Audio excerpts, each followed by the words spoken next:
Saudara, mari kita masuk di dalam doa.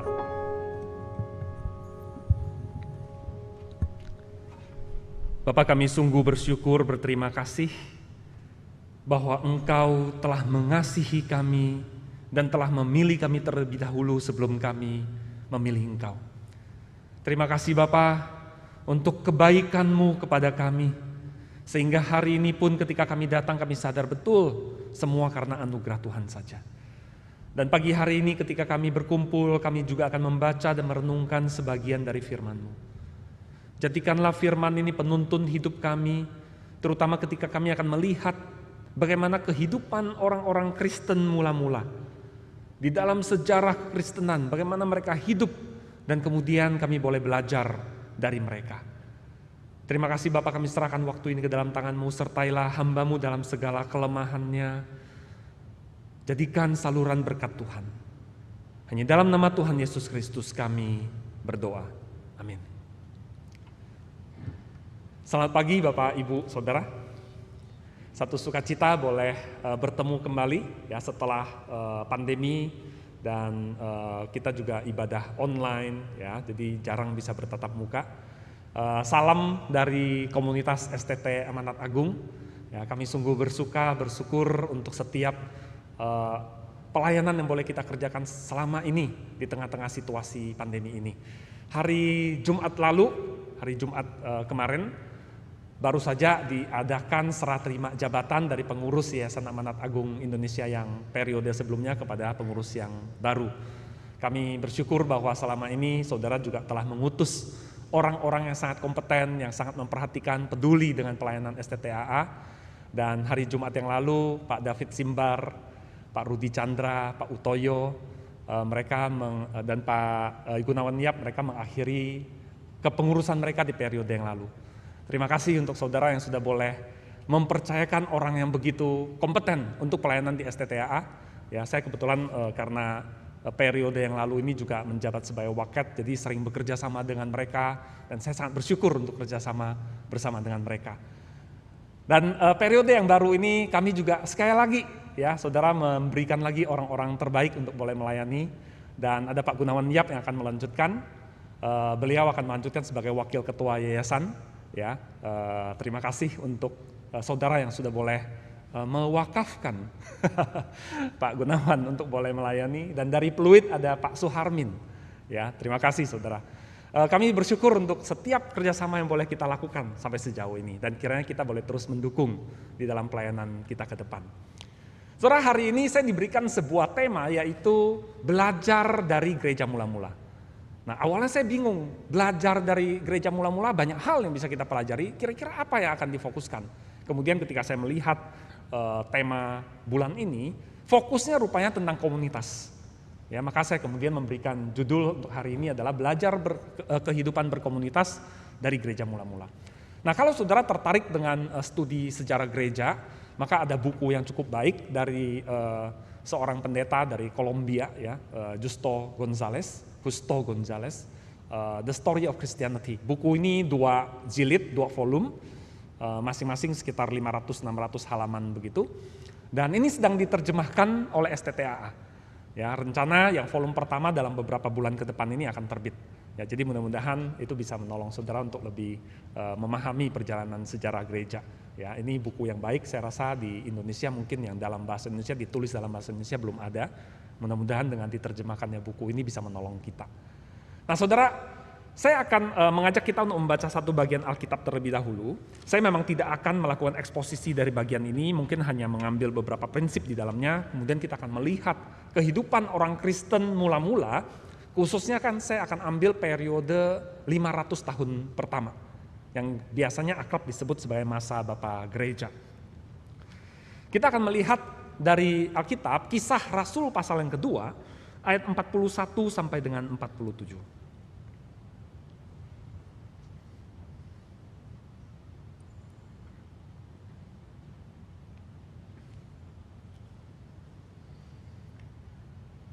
Saya akan bacakan bagi kita, ayat 41 sampai dengan 47. Orang-orang yang menerima perkataannya itu, perkataan Petrus, memberi diri dibaptis, dan pada hari itu jumlah mereka bertambah kira-kira 3.000 jiwa. Mereka bertekun dalam pengajaran rasul-rasul dan dalam persekutuan, dan mereka selalu berkumpul untuk memecahkan roti dan berdoa. Maka ketakutanlah mereka semua, sedang rasul-rasul itu mengadakan banyak mukjizat dan tanda. Dan semua orang yang telah menjadi percaya tetap bersatu, dan segala kepunyaan mereka adalah kepunyaan bersama. Dan selalu ada dari mereka yang menjual harta miliknya, lalu membagi-bagikannya kepada semua orang sesuai dengan keperluan masing-masing. Dengan bertekun dan dengan sehati mereka berkumpul tiap-tiap hari dalam bait Allah. Mereka memecahkan roti di rumah masing-masing secara bergilir dan makan bersama-sama dengan gembira dan dengan tulus hati, sambil memuji Allah.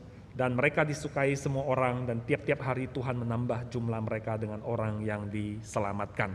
Demikian pembacaan firman Tuhan.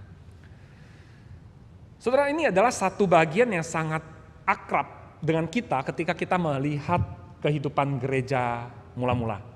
Ya, memang kisah Rasul itu luar biasa. Kalau misalnya kitab ini tidak ada, banyak sekali celah kosong di dalam sejarah gereja yang kita tidak ketahui. Ya, tapi kita bersyukur bahwa di dalam Alkitab ini Tuhan kemudian menginspirasi Lukas untuk kemudian dia boleh menuliskan kitab ini, dan ini memberikan kita banyak sekali hal yang bisa kita ketahui tentang kehidupan gereja mula-mula. Saudara, dalam bagian ini kita melihat ada setidaknya beberapa hal yang kemudian orang akrab sebut sebagai tugas gereja. Ya, ada 5 hal minimal. Di dalamnya kita bisa melihat ada liturgia atau ibadah dari orang-orang Kristen mula-mula ini. Ya, saya tidak akan bicara banyak, tapi sekilas itu ada di sana. Kemudian kerigma atau pengajaran rasul-rasul.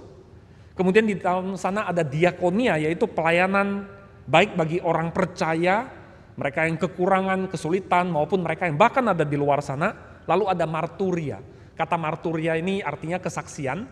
Dan kenapa pakai kata ini? Karena antara lain pada saat itu mereka bermarturia dengan mereka martir. Ya, di abad-abad pertama seringkali kesaksian mereka yang paling aktif itu, yang paling nyata itu adalah dengan martir. Ya, sampai kemudian ada seorang bapak gereja mengatakan darah kaum martir itu adalah benih gereja. Dan yang terakhir yang ada di bagian ini adalah koinonia atau persekutuan. Nah, kata persekutuan ini saudara bisa temukan begitu banyak muncul di dalam setiap bagian ini, bahkan sekalipun kata persekutuan itu barangkali tidak muncul ya diwakili dengan kata-kata lain. Tapi ada kata lain juga yang kemudian menunjukkan bagaimana ini adalah menunjukkan sebuah kesatuan. Perhatikan bagaimana di sini dikatakan terus mereka begini, mereka begitu, mereka begini, mereka begitu. Sebuah kesatuan yang begitu menyatu ketika ibadah mereka bersama-sama. Ketika mereka kesaksian mereka bersama-sama. Ketika mereka bersama-sama belajar sama-sama juga. Ya. Maka tidak heran kalau kemudian ada orang-orang yang melihat bahwa koinonia itu bukan saja menjadi sebuah bagian di dalam gereja atau umat Allah, tapi bahkan koinonia itu bisa dikatakan sebagai identitas dari orang percaya itu. Ya. Kita tidak pernah menemukan ada orang Kristen yang sendiri, nggak ada. Seorang bapak gereja bahkan mengatakan, you cannot have the God as your father without the church as your mother. Kita tidak mungkin memiliki Allah sebagai Bapa kita tanpa memiliki gereja ya sebagai ibu kita. Gereja yang adalah komunitas itu, yang itu adalah persekutuan orang percaya itu ya. Yang kalau misalnya kalau kita lihat dari asal katanya itu berasal dari kata koinos dalam bahasa Yunani yang artinya common. Kepemilikan bersama, sebuah partnership, sebuah fellowship, itu yang disampaikan oleh kata ini. Di dalam Alkitab sebenarnya ini bukan sesuatu yang baru sama sekali, bukan. Kita lihat bagaimana di dalam perjanjian lama misalnya sudah ada. Ada kata kahal, ada kata edah, yang artinya adalah gathering, assembly. Ya. Jadi memang saya rasa tidak salah kalau dikatakan bahwa koinonia itu bukan saja salah satu bagian. Kalau misalnya di dalam kita di GKY kan sekarang kita gak punya warta yang dicetak ya. Dulu kalau waktu warta kita masih dicetak di depan itu ada bintang 5, saudara masih ingat? Ada ibadah, ya kan?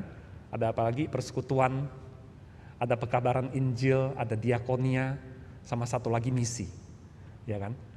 Nah, persekutuan itu bukan hanya salah satu bagian dari gereja, Tapi ada yang mengatakan this gathering, this fellowship itu sebenarnya bahkan menjadi identitas dari gereja itu sendiri. Nah maka saudara, ketika pagi hari ini kita akan belajar tentang belajar kehidupan berkomunitas dari gereja mula-mula, saya ingin kita mengingat bagian ini. Ya. Bahwa kehidupan orang percaya sejak awal itu tidak lepas dari 5 hal ini memang, tetapi mereka selalu bersekutu, bersatu, berkomunitas dalam kehidupan mereka itu. Saya juga akan kemudian membicarakan bagian ini sampai dengan batas tahun 451. Kenapa 451? Ya, tidak akan detail tentu saja, sangat umum dan hanya fokus ke beberapa isu. Kenapa tahun 451? Karena tahun 451 ini adalah tahun di mana diadakannya konsili Kalsedon. Ya, konsili Kalsedon ini adalah konsili yang merumuskan dengan jelas siapakah Yesus Kristus dan natur dari Yesus Kristus itu.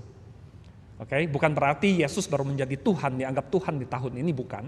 Tetapi bahwa sebelum itu ada ajaran-ajaran sesat yang beredar dan sebagainya, dan disinilah ditegaskan mana yang dianggap sebagai ajaran sesat, mana yang seharusnya. Nah, masa 500 tahun pertama sampai dengan 451 ini akrab disebut sebagai masa Bapak Gereja.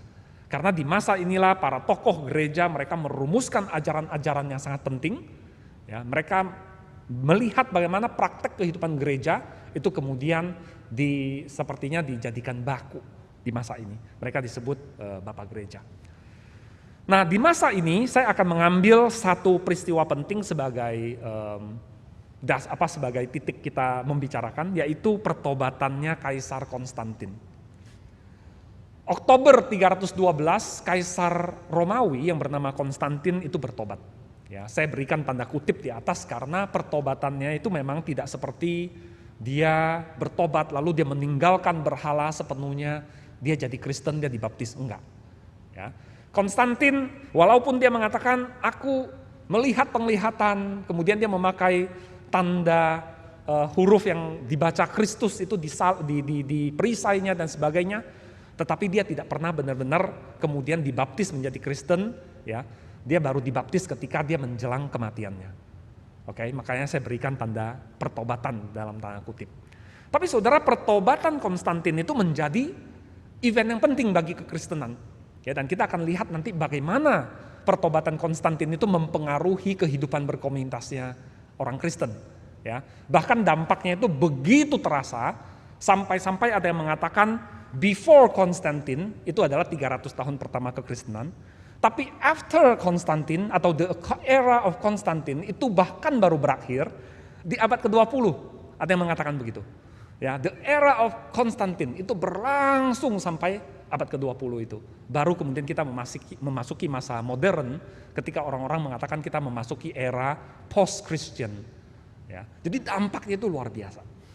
Nah, saya juga akan membicarakan nanti terbitnya Edict of Milan atau Dekret Milan, ya, yang membebaskan orang Kristen untuk beribadah dengan leluasa.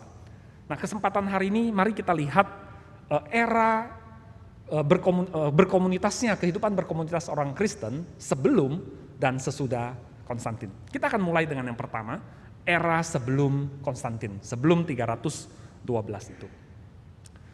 Saudara, dalam 1 Korintus pasal 1 ayat 26 sampai 27, di sana Paulus katakan, menurut ukuran manusia tidak banyak orang yang bijak, tidak banyak orang yang berpengaruh, tidak banyak orang yang terpandang, tetapi apa yang lemah bagi dunia dipilih Allah untuk memalukan apa yang kuat.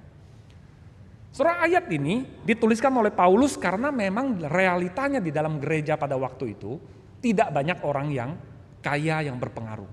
Ada nggak orang yang kaya yang berpengaruh? Ada. Yang sangat berkuasa pun bahkan juga ada. Tetapi memang tidak dominan. Tidak dominan. Dominasi orang-orang yang berasal dari lapisan bawah itu sangat nyata di dalam gereja mula-mula. Sampai berkali-kali orang-orang yang membenci kekristenan mereka mengatakan ini orang-orang ini hebat ya, belajarnya itu bukan di sekolah, tapi belajarnya itu di dapur, belajarnya itu di bengkelnya tukang besi, belajarnya itu di bengkelnya tukang sepatu. Hebat ya mereka, disindir ya. Dan para pembela kekristenan itu tidak pernah kemudian misalnya menyangkal, enggak kok, itu banyak kok yang belajar di sini, enggak. Mereka mengakui bahwa memang kebanyakan orang Kristen di 3 abad pertama itu berasal dari lapisan bawah. Sekali lagi bukan berarti tidak ada orang-orang di lapisan atas, tetapi tekanan buat mereka itu memang ekstra. Ya. Dan di antara para martir di abad-abad pertama ini kita mengenal ada, kalau saudara baca di sejarah gereja, ada orang-orang juga dari lapisan atas, keluarga kaisar bahkan itu juga ada. Ada orang bernama Domitila, ada Perpetua, ya, mereka adalah orang-orang yang di strata atas dari masyarakat. Tapi mayoritas itu ada di lapisan bawah. Nah karena mereka mayoritas berasal dari lapisan bawah, maka secara ekonomi, secara pengaruh sebenarnya mereka sangat minim. Ya kan ya saudara, kalau kita berasal dari masyarakat bawah umumnya untuk bisa mempunyai sumber daya itu agak sulit. Apalagi masa itu ya tidak seperti sekarang, kesempatan itu terbuka luas. Zaman dulu sangat sulit untuk itu. Jadi secara sumber daya tidak ada, pengaruh juga tidak ada. Dan apalagi seringkali mereka kehilangan pekerjaan ketika mereka menjadi Kristen. Zaman dulu misalnya ketika orang-orang yang tadinya dia adalah penari, atau dia adalah atlet, ya, mereka seringkali harus tampil dalam keadaan busana yang minim. Bahkan para atlet seringkali berlomba dalam keadaan telanjang. Maka ketika mereka menjadi Kristen, pekerjaannya tersebut, profesinya tersebut yang menghidupi dia sampai sejauh itu, dianggap tidak layak. Maka dia berhenti dari pekerjaannya. Atau misalnya dia adalah pematung. Selama ini dia membuat patung-patung berhala, dan sekarang dia merasa dia tidak boleh lagi membuat patung, maka dia berhenti dari pekerjaannya. Belum lagi misalnya di antara mereka ada yang ditekan oleh penganiayaan, ya, sehingga mereka mungkin harus melarikan diri dan otomatis pekerjaannya harus ditinggalkan. Atau bahkan mereka harus menyembunyikan diri dan mereka terpaksa harus mencari pekerjaan sebisanya sedapatnya. Maka yang miskin itu menjadi semakin miskin. Atau bahkan saatnya ketika negara kemudian melarang mereka menduduki jabatan tertentu. Gak boleh jadi pejabat, gak boleh jadi tentara. Kenapa? Karena menjadi pejabat, menjadi tentara otomatis sebagai pegawai negeri, ya, mereka harus menyembah kaisar. Rakyat umum saja disuruh menyembah kaisar, apalagi pegawai negeri. Dan orang-orang Kristen menolak untuk menyembah kaisar, maka kesetiaan mereka diragukan. Saudara, kalau jadi tentara dan kesetiaannya diragukan, kan ngeri kan? Ya, ini nanti di medan perang kira-kira dia akan berbalik menikam kita atau tidak. Ya, maka mereka diberhentikan dari jabatan sebagai pejabat publik, dihentikan dari jabatan di ketentaraan, tidak sedikit yang bahkan pangkatnya cukup tinggi itu diberhentikan. Nah, saudara, di tengah-tengah situasi inilah orang-orang Kristen yang mayoritas orang miskin ini bertahan. Ini sesuatu yang luar biasa. Kenapa mereka bisa bertahan? Kalau orang katakan sapu lidi itu selembar itu gampang dipatahkan. Tapi kalau seikat, coba aja. Ya kan, coba aja sapu lidi itu seikat, coba aja patahkan. Sulit untuk kita patahkan, kalaupun bisa, kalau ada yang bisa. Nah saudara, kesatuan orang Kristen ini menjadi bagian yang memang benar-benar sangat hakiki di dalam kehidupan orang Kristen. Sehingga mereka bertahan melewati segala tantangan yang mereka alami yang begitu berat itu. 300 tahun lamanya. Begitu eratnya persekutuan mereka, persaudaraan mereka, sampai-sampai mereka dituduh inses. Saudara tahu inses? Ya, menikah antar keluarga. Bapak dengan anak kah, atau anak dengan ibu kah, atau sesama saudara. Mereka dituduh inses. Mengapa? Karena persaudaraan, kasih antara saudara mereka itu begitu terdengar di luar. Ya, kasih persaudaraannya orang Kristen itu begitu kuat, begitu terdengar di luar, sehingga mereka beranggapan ini kasih yang seperti ini yang begitu eratnya ini pasti sesama saudara kandung kira-kira. Dan kalau kemudian di antara mereka suami istri dan sebagainya, ini mereka berkumpul dan saling menikah di antara mereka inses. Bahkan kemudian orang-orang Kristen juga mereka seringkali kan masuk dalam pertemuan-pertemuan yang tertutup ya. Bukan karena menjauhkan diri dari masyarakat, bukan. Tapi karena mereka dikucilkan memang. Mereka dijauhkan, dianggap ateis. Mereka dianggap, ada masanya mereka dianggap sampah masyarakat. Maka mereka lebih banyak di antara mereka sendiri. Dan mereka kan seringkali di dalam surat Paulus juga kita bisa baca memberi salam dengan cium kudus. Maka mereka seringkali dituduh kalau dalam ibadah-ibadah orang Kristen itu mereka melakukan pesta seks. Ya, ada cium kudus di antara mereka, ada yang incest dan sebagainya. Jadi bayangkan, ya, itu menjadi sebuah cap yang nempel dengan mereka. Sekilas memang sepertinya masuk akal, ya, karena pada masa itu memang mereka sangat erat sekali kesatuannya, saling memperhatikan demikian rupa, dan di dalam agama-agama kuno memang ada ritual seks seperti itu. Ya, jadi sangat wajar rasanya itu ditempelkan, dikenakan kepada orang Kristen. Apalagi bahkan mereka mengadakan perjamuan kudus yang lebih tertutup lagi. Biasanya ibadah mereka adalah kita ibadah sama-sama, termasuk ada orang yang belum dibaptis, tapi setelah selesai, maka orang-orang yang belum dibaptis itu meninggalkan tempat, lalu mereka melanjutkan dengan perjamuan kudus. Perjamuan kudus di mana orang-orang Kristen makan tubuh anak manusia dan minum darah anak manusia. Ini kanibal. Ini kanibal. Ya. Itu sebabnya mereka menutup diri, mereka incest, mereka pesta seks, mereka kanibal, lengkap sudah. Tapi saudara, semua tuduhan ini bisa muncul karena memang kehidupan orang Kristen ini begitu eratnya, begitu saling memperhatikannya. Saudara, bukan tanpa efek samping, tapi apa yang kita lihat di dalam 2 Tesalonika pasal 3, ya, di dalam pasal 3 ayat 10 kita lihat bahwa di sana Paulus katakan apa? Sebab juga waktu kami berada di antara kamu, kami memberi peringatan ini kepada kamu. Jika seorang tidak mau bekerja, janganlah ia makan. Saudara, orang-orang Kristen itu bukan saja mereka punya persaudaraan yang kuat, tapi mereka berani taruh their wallet in their mouth, taruh dompet mereka di mulut. Kalau mereka mengatakan mengasihi, mereka berani memberi, sekalipun mereka mayoritas miskin. Sekalipun mereka sendiri mungkin susah, mereka berani taruh dompet di mulut istilahnya. Tapi sayangnya kemudian muncul masalah, bahkan seperti Paulus sudah tuliskan di 2 Tesalonika ini, ada orang-orang tertentu yang kemudian mereka gak mau bekerja karena persaudaraan itu begitu kuat, maka kemudian dia tidak mau bekerja, dia katakan saya mau mengabdikan diri untuk berdoa, untuk baca Alkitab dan sebagainya, padahal sesungguhnya bukan itu yang mereka lakukan. Mereka ambil kesempatan, kemudian mereka tidak mau bekerja, ya. Dan kepada mereka Paulus katakan jika tidak mau bekerja jangan makan. Nah saudara, apa yang kita bisa pelajari dari masa sebelum Konstantin ini 300 tahun pertama orang Kristen katakan. Saudara, orang-orang Kristen zaman itu tidak mempunyai resources. Tapi komunitas itulah yang menolong mereka untuk bisa survive, bertahan 300 tahun lamanya. Hari ini apa peran komunitas itu bagi kita? Saudara, hari ini saya rasa secara umum kita berkecukupan. Ya kan? Mungkin tentu saja Tuhan memberikan ada yang lebih, ada yang mungkin pas-pasan. Ya, tapi orang bilang pas mau beli rumah ada, pas mau beli mobil adalah gitu ya, cukuplah paslah buat cicilan, ya kan? Pada umumnya kita berkecukupan. Nah, peran komunitas itu apakah masih sentral bagi kita?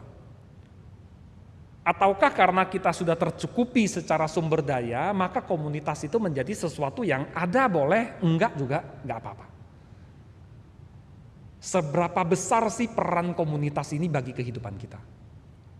Ketika gereja mengajak kita untuk misalnya punya cell group, untuk kita punya kelompok tumbuh bersama. Kalau di PIK setahu saya ada life group, begitu kan. Seberapa kita merasa itu perlu bagi kehidupan kerohanian kita? Ataukah kita anggap saya nggak kekurangan apa-apa kok? Ya. Saya nggak butuh apa-apa, saya nggak butuh siapa-siapa, self-sufficient. Ya. Saudara, selain Allah kita yang cukup dalam dirinya, yang self-sufficient, yang self-independent, saya rasa kita semua saling membutuhkan. Dan saya rasa salah satu bagian yang sangat penting yang kita bisa pelajari dari gereja mula-mula ini adalah bagaimana mereka saling bergantung satu dengan lainnya. Dan itulah yang membuat kemudian mereka bisa flourish di tengah-tengah berbagai tekanan seperti itu. Kita sebagai anggota GKY, saya rasa sedikit banyak kita tahu sejarah GKY. GKY itu seringkali menjadi kayak diiriin oleh gereja lain. Kenapa? Karena GKY itu gerejanya di mana-mana dan gede-gede. Ada yang sampai bercanda-bercanda mengatakan, ya itu GKY, gereja KY. Ya, gereja KY. Sebenarnya kekuatan kita itu bukan karena banyak sekali orang kaya, saya rasa tidak. Ya. Banyak orang kaya betul, tapi bukan karena segitu banyak konglomerat di sini, bukan. Tapi GKY itu punya kesatuan di dalam sinode itu loh. Ketika ada satu jemaat, dia sedang merencanakan untuk membeli tanah untuk satu gereja yang baru. Yang lain itu ikut membantu. Sinode ikut membantu. Betul kan? Itu sebabnya kemudian kita bisa membangun gereja yang sebenarnya kalau kita sendiri itu di luar kemampuan kita. Saudara, tapi bagi kita secara individu, ketika kita berjemaat, apakah persekutuan, koinonia itu, kesatuan itu masih menjadi hal yang sentral bagi kita? Saya rasa ini sebuah pertanyaan yang perlu kita pikirkan. Hal yang lain, saudara. Ketika gereja masa itu mereka masih dalam kesulitan, masih dalam kemiskinan, mereka berani put their wallet in their mouth. Hari ini kita bagaimana? Ketika gereja sudah lebih kaya, kita juga lebih tercukupi, beranikah kita masih put our wallet in our mouth? Tapi saya juga ingin sangat hati-hati mengatakan kita juga harus berhikmat. Ya, jangan sampai juga kemudian orang-orang memanfaatkan kita. Karena resources itu tetap harus kita pertanggungjawabkan kepada Allah. Ini mungkin yang pertama, ya, sedikit dari yang bisa kita pelajari di masa sebelum Konstantin. Sekarang kita akan lihat masa setelah Konstantin, dan saya ambil 2 poin di sini, dan ini yang pertama. Setelah Oktober 312, Konstantin menang atas lawan-lawan politiknya dan dia menjadi Kaisar Romawi Barat. Ya, di masa kaisar sebelumnya yang bernama Domitian, kaisar ini membagi kerajaan Romawi yang sangat luas dari barat sampai ke timur itu dia bagi jadi 2. Bagian barat yang meliputi sebagian besar itu adalah Eropa dan juga Afrika, dan bagian timur yang mencakup Turki, Timur Tengah, bahkan sampai ke perbatasan Persia. Dia bagi jadi 2. Konstantin pada tahun 312 itu menjadi Kaisar Romawi Barat. Setelah dia menang perang dengan menggunakan panji-panji yang gambarnya adalah huruf, ini 2 huruf sebenarnya. Huruf Chi dan huruf Rho dalam alfabet Yunani. Ini adalah singkatan dari kata Kristos atau Kristus. Jadi kabarnya dia melihat sebuah penglihatan yang mengatakan pakai panji-panji ini dan engkau akan menang. Dan apakah benar penglihatannya atau tidak, itu kan pengalaman pribadi dia, kita tidak tahu. Tapi faktanya adalah dia pakai panji-panji ini pada perisainya dan pada panji-panji pasukannya dan dia menang. Maka sejak itulah kekristenan di Romawi Barat tidak pernah sama lagi. Orang-orang Kristen sekarang bebas beribadah. Kenapa? Karena kaisarnya sekarang juga pakai panji-panji Kristus. Sebelumnya menderita, sekarang tidak lagi. Sebelumnya miskin, orang-orang kaya susah sekali untuk masuk. Kalaupun masuk seringkali mati sebagai martir. Sekarang orang-orang kaya bisa masuk bergabung di dalam gereja. Bahkan ketika Februari 313, Konstantin bersama dengan kaisar dari Romawi Timur itu menerbitkan yang disebut dengan Edict of Milan atau Dekret Milan. Membebaskan orang Kristen untuk beribadah dan harta gereja, harta orang Kristen yang dulu dirampas itu dikembalikan. Ya, maka ini adalah satu masa ketika orang-orang Kristen semakin sejahtera. Artinya dulu yang resourcesnya gak ada, yang gak punya uang, tapi bisa pelayanan, sekalipun digencet, sekalipun diancam penganiayaan, dulu saja mereka pelayanan, maka bayangkan sekarang. Ketika sumber daya menjadi banyak, ketika keleluasaan pintu-pintu dibuka, kemanapun mereka pergi, mereka sekarang tidak dicap sebagai orang yang tidak setia kepada kaisar. Mereka tidak lagi dicap sebagai orang-orang sampah masyarakat. Orang kaya terpandang juga banyak di antara mereka. Maka bayangkan betapa besarnya dampak yang diberikan oleh gereja terhadap masyarakat. Nah, saudara, mungkin sampai di sini saya ingin pause sekejap. Ya, bagaimana dengan kita hari ini? Saya rasa banyak sekali di antara kita yang hari ini berasal dari kalangan yang terpandang. Ya, saudara sebagai pemilik usaha, saudara sebagai profesional, saudara sebagai orang-orang yang mungkin di partai, saudara mungkin sebagai tokoh masyarakat. Ya, dengan sumber daya yang ada. Dengan ada dukungan dari gereja barangkali. Ya. Dampak seperti apakah yang sudah kita berikan sebagai komunitas? Ya, jadi komunitas kita sekali lagi bukan hanya nyaman-nyaman di dalam, tapi juga keluar. Komunitas yang bermarturia, komunitas yang berdiakonia. Apakah dampak kita hari ini sudah berlipat-lipat ganda dibandingkan ketika dulu? 10 tahun yang lalu barangkali, 20 tahun yang lalu. Apakah ada sebuah pertumbuhan yang bisa terlihat dalam hal ini?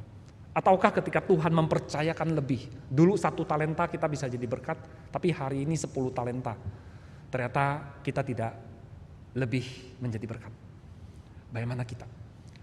Nah, orang-orang Kristen mula-mula ini mereka begitu berdampak, ya, dan sejarawan gereja bernama Eusebius itu mencatat beberapa hal tentang pelayanan orang-orang Kristen ini, termasuk pada masa ada wabah kelaparan dan sebagainya. Mereka sendiri juga terdampak, tapi mereka sampai di mana-mana di kota-kota mereka kumpulkan orang-orang miskin, mereka bagikan roti kepada mereka, ya, padahal mereka sendiri dalam keadaan juga namanya wabah kelaparan pasti juga lagi susah, tapi mereka memperhatikan. Ada kutipan dari Eusebius tapi saya tidak akan bacakan, ya, saudara nanti boleh minta PowerPoint-nya dari petugas, silakan, atau saudara nanti dari YouTube di post begitu. Ya, ada 2 tapi saya tidak akan bacakan.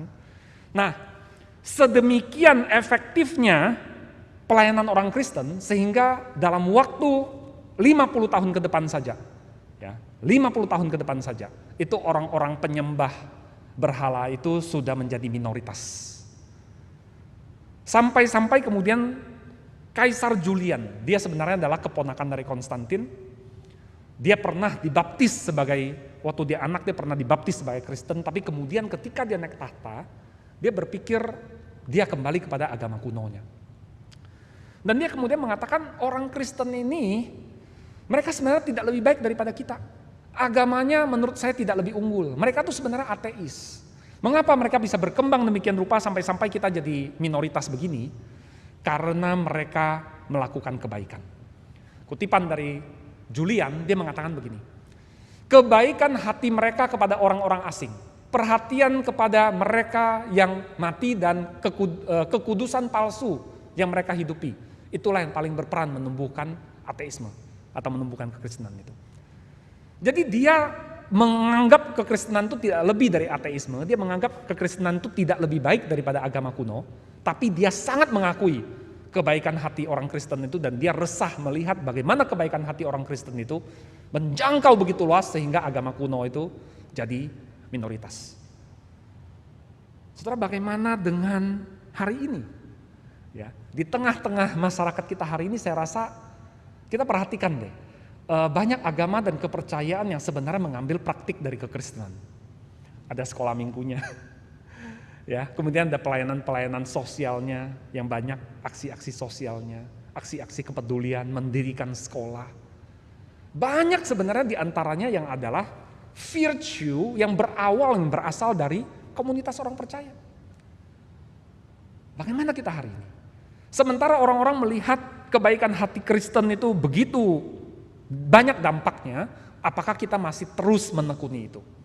Kadang-kadang ada yang beranggapan bahwa ada kelompok-kelompok tertentu yang jauh lebih baik melakukannya. Ya, kita bukan sedang bersaing sih. Di satu sisi kita patut bersyukur juga bahwa melalui kebaikan mereka, ya, banyak orang yang ditolong sebenarnya. Tapi saya rasa kita sebagai orang Kristen harus selalu ingat bahwa koinonia Kristen yang erat di dalam dan yang kemudian begitu kaya sampai meluap keluar, itu harus tetap menjadi bagian kita. Saya rasa itu hal yang kita terus harus ingat. Ya, ini masa setelah Konstantin, ketika gereja menjadi semakin kaya, kekayaan gereja itu kemudian semakin memberkati, semakin luas, semakin banyak orang. Itu yang pertama dari masa setelah Konstantin. Yang kedua dari masa setelah Konstantin. Saudara, sejarah selalu memperlihatkan itu ada 2 sisi dari sekeping mata uang, orang bilang. Sekeping mata uang itu selalu ada side A, side B. Kalau tadi kita sempat melihat yang baiknya, maka ada buruknya juga. Yaitu bahwa ketika gereja menjadi semakin kaya, sangat kaya bahkan, sampai-sampai dikisahkan ada seorang uskup mengatakan Kita sudah tidak perlu lagi berkata seperti Petrus dan Yohanes. Kalau saudara baca di dalam Kisah Rasul, Petrus dan Yohanes mereka pernah satu kali mau ke Bait Allah lalu ketemu orang lumpuh. Lalu Petrus dan Yohanes bilang apa? Emas dan perak tidak ada padaku, tapi dalam nama Yesus berdirilah. Ingat itu? Saking kayanya gereja, dikisahkan ada seorang uskup mengatakan, hari ini kita tidak perlu lagi berkata emas dan perak tidak ada padaku. Kita sudah punya semua itu. Lalu kepada perkataan itu seorang uskup yang lain menimpali, iya, tapi kita hari ini sudah tidak bisa juga berkata dalam nama Yesus berdirilah. Kita mendapatkan harta, tapi kita kehilangan Yesus. Itu yang dikatakan oleh gereja pada masa itu. Mereka menjadi begitu kaya sehingga akhirnya bukan saja mereka mendatangkan orang-orang yang kaya tapi yang tidak cinta Yesus, bahkan para rohaniwan pun ada yang begitu. Ini situasi yang menyedihkan tentu saja. Kemakmuran, kesejahteraan itu ternyata membuat sebagian orang kemudian mereka berkompromi dengan dosa. Bergelimang dalam kekayaan dan Yesus tidak ada dalam pikiran mereka. 300 tahun pertama mereka menderita, mereka miskin, mereka susah, mereka ditekan. Tapi Yesus ada bersama dengan mereka. Di dalam komunitas itu mereka belong to each other. Mereka saling menguatkan satu dan lainnya. Ketika mereka kaya, mereka justru kehilangan Yesus. Maka kelompok yang kedua adalah kemudian mereka mengatakan ini gereja sekarang dipenuhi dengan dosa, dengan berbagai cacat celah. Saya keluar dari gereja. Maka pergilah mereka ke padang gurun. Di sana mereka menyendiri sebagai pertapa. Mereka pergi dalam jumlah yang begitu banyak, ya begitu kecewa dengan gereja, merasa gereja sudah dinodai oleh dunia ini. Sampai ada catatan yang mengatakan pada satu masa di wilayah di Mesir itu, di padang gurun di Mesir itu, orang-orang yang bertapa di sana, ya sampai-sampai makna bertapa itu mungkin kehilangan artinya ya. Jumlah mereka begitu banyak sampai ada 20.000 perempuan dan 10.000 laki-laki. Ya, dan di gambar yang satunya lagi itu adalah gua di daerah di Turki di Kapadokia, penuh dengan gua-gua di mana para pertapa itu hidup. Ya. Mereka mungkin tadinya pergi sedikit-sedikit tapi kemudian jadi begitu banyak orang yang mengundurkan diri dari gereja. Nah, Saudara, ini adalah satu cara yang tentu saja oke, mereka ingin hidup murni, tetapi apakah ini cara yang tepat? Maka kemudian komunitas orang Kristen ini mulai sadar. Sebagai orang Kristen, seperti doa Tuhan Yesus bagi murid-muridnya, dia tidak ingin supaya kita diambil dari dunia ini, betul? Kita harus diutus ke dalam dunia ini supaya kita bisa berdampak. Dan sebagai orang Kristen kita tidak dimaksudkan untuk hidup sendiri. Maka mulailah kemudian muncul kesadaran bahwa kita tidak bisa hidup sendiri, maka mereka mendirikan biara-biara. Orang-orang mulai kemudian masuk ke dalam komunitas biara yang tadinya bertapa sendiri-sendiri sekarang berkumpul. Ya, katakanlah mereka bertapa bersama. Bahkan di tahap berikutnya mereka merasa kita tidak hanya bertapa di antara kita, tapi kita perlu kemudian secara teratur keluar ke masyarakat menjadi berkat bagi mereka. Maka biara-biara ini tidak lagi di padang gurun nun jauh di sana, tapi paling katakanlah di pinggir kota, bahkan ada yang di tengah kota juga. Mereka bukan lagi membaca dan merenungkan kitab suci sendiri, berdoa sendiri, mereka berdoa bersama. Mereka bukan lagi kemudian hidup ala kadarnya dari padang gurun, tapi mereka sekarang bekerja, ada tukang kayunya, ada petaninya, ada peternaknya, tapi dalam satu komunitas, dalam biara itu. Nah, Saudara, apa yang bisa kita pelajari dari kehidupan Kristen yang seperti ini? Saya rasa memang di dalam dunia ini kita tidak akan mendapati sebuah komunitas yang sempurna. Ya kan? Ketika miskin, ada aja masalahnya sebenarnya. Tapi gereja tetap bisa jadi berkat. Karena Kristus bersama kita. Tapi ketika kaya, juga jangan sampai kehilangan Kristus. Kristus juga di tengah kita. Bukan kekayaan itu yang jadi andalan. Karena kita bisa jatuh ke dalam berbagai kompromistis, hal yang kompromistis. Tapi juga bukan berarti kemudian ketika kita melihat komunitas kita tidak sempurna, kita menarik diri. Udah, saya gak mau urusan. Beberapa waktu ini saya agak sedih karena mungkin sudah 5-6 tahun terakhir, ada teman-teman yang dulu satu gereja misalnya, saya melihat mereka keluar dari gerejanya. Kenapa? Beranggapan bahwa gerejanya itu kurang serius dalam pemuritan misalnya. Beranggapan bahwa gerejanya itu kurang kudus, terlalu kompromistis dan sebagainya, dan mereka keluar dan menganggap diri sebagai inilah kami adalah gereja yang sebenarnya yang melakukan pemuritan yang begini dan begitu. Saudara, sudah ada beberapa kelompok yang saya kenal Dan saya sedih melihat itu. Karena seperti tadi, you cannot have God as your father without the church as your mother. Dan di dunia ini kita tidak akan menemukan komunitas yang sempurna. Sebaik apapun. Kalau kita ingin menginginkan sebuah komunitas yang sempurna, mari kita berdoa, Tuhan cepat panggil saya pulang. Itu komunitas yang sempurna. Tapi selama kita ada di tengah dunia ini, komunitas ini tidak sempurna. Tapi disitulah kita berperan, kita saling mengingatkan, kita saling membangun, kita saling mengasah, besi menajamkan besi, orang menajamkan sesamanya, itu peran kita. Maka saudara, kalau saudara melihat bahwa gereja, barangkali ya, saya tidak tahu, barangkali misalnya di antara saudara yang merasa gerejaku tidak sempurna, ya benar, kamu tidak salah. Saudara tidak salah, itu pengamatan yang benar. Tapi mari kita kemudian kita berperan di bagian di mana kita melihat itu. Kita berkontribusi, kita saling membangun. Sehingga ketika Kristus menjemput kita, kita boleh didapati setia di dalam tugas yang memang dipercayakannya kepada kita. Apalagi hari ini ketika kita menghadapi pandemi seperti ini, saudara, tidak mudah untuk kita bisa berkomunitas, ya kan? Kita nyalakan YouTube aja, kita ibadah. Barangkali sebagian dari saudara memang agak kesulitan untuk datang di pandemi ini, usia barangkali, kondisi sakit tertentu barangkali. Tapi maafkan saya, barangkali ada di antara kita yang merasa saya YouTubean aja udah cukup. Buat apa ke gereja?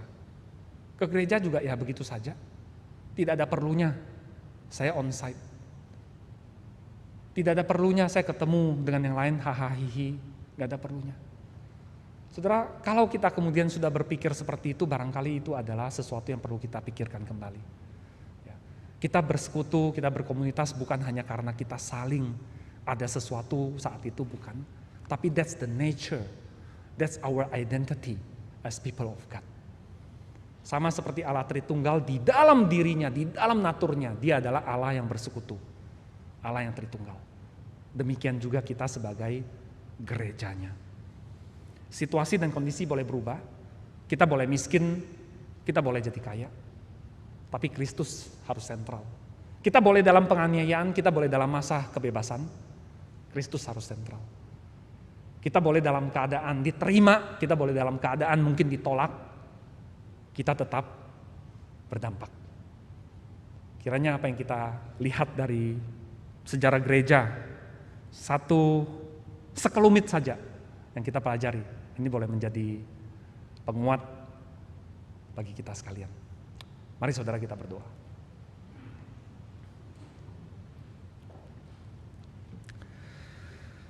Bapa, kami sungguh bersyukur, berterima kasih Engkau memberikan komunitas buat kami. Bukan saja supaya kami boleh hidup, tapi bahkan Engkau menjadikan komunitas itu sebagai satu bagian yang sangat esensial dalam hidup kami. Di dalam komunitaslah kami saling membangun di tengah ketidaksempurnaan kami. Di tengah komunitaslah kami kemudian saling berbagi dan bahkan kami bersama-sama saling mendorong dalam perbuatan baik. Kami boleh sama-sama saling mendorong untuk kami berkarya bagi dunia ini. Kami bersyukur ya Bapak.